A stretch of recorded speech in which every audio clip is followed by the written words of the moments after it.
మీరు కేంద్ర ప్రభుత్వ ఉద్యోగుల లేదా పెన్షనర్సా అయితే మీ జీతాలకు సంబంధించి ఒక అప్డేట్ని అయితే నేను తీసుకురావడం జరిగింది. This is Satya Gummapu. Welcome to Telugu finance TV.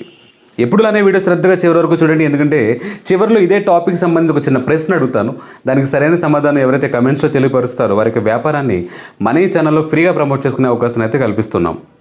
ఇప్పుడు టాపిక్లోకి వద్దాం. టాపిక్ ఏంటంటే డిఏ ఫ్రమ్ జనవరి 2025, జనవరి 2025 నుంచి పెరగాల్సి ఉన్న డిఏ సంబంధించిన అప్డేట్ ఇది.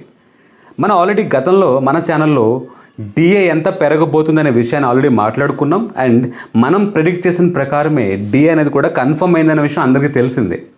మరేంటి ఈ వీడియోలో ఏ అప్డేట్ తీసుకొచ్చానంటే, డిఏ అనేది 53% ప్రస్తుతం ఉంది కేంద్ర ప్రభుత్వ ఉద్యోగులు లేదా పెన్షనర్కి సంబంధించి. అది ఇప్పుడు పెంచి 55%కి తీసుకురావడం జరిగింది. ఈరోజు April 4th, అది April 2nd ప్రభుత్వం ఆ యొక్క లెటర్ మీద సంతకం చేసి కన్ఫర్మ్ చేసింది. ఇది నెంబర్ 1.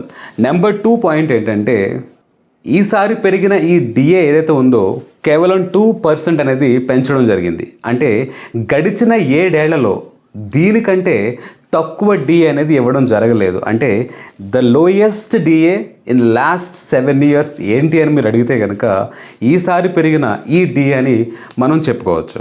ఓకే గైస్, ఈ అప్డేట్ మీకు చాలా యూస్ఫుల్ అయిందని అర్థమైందని భావిస్తున్నాను. అర్థమైతే ఒక చిన్న ప్రశ్న ఉంది. అదేంటంటే, ఇంత తక్కువ పెరిగిన డిఏ 2% అనేది ఆల్రెడీ పెరిగిన ధరలకి మీట్ అవ్వగలుగుతుందా లేదా, అంటే పెరిగిన ధరలకు తగ్గట్టుగా ఈ డిఏ పెరిగిందా లేదా అనేది మీ అభిప్రాయాన్ని ఎస్ ఆర్ నోలో కమెంట్స్లో తెలియపరచండి.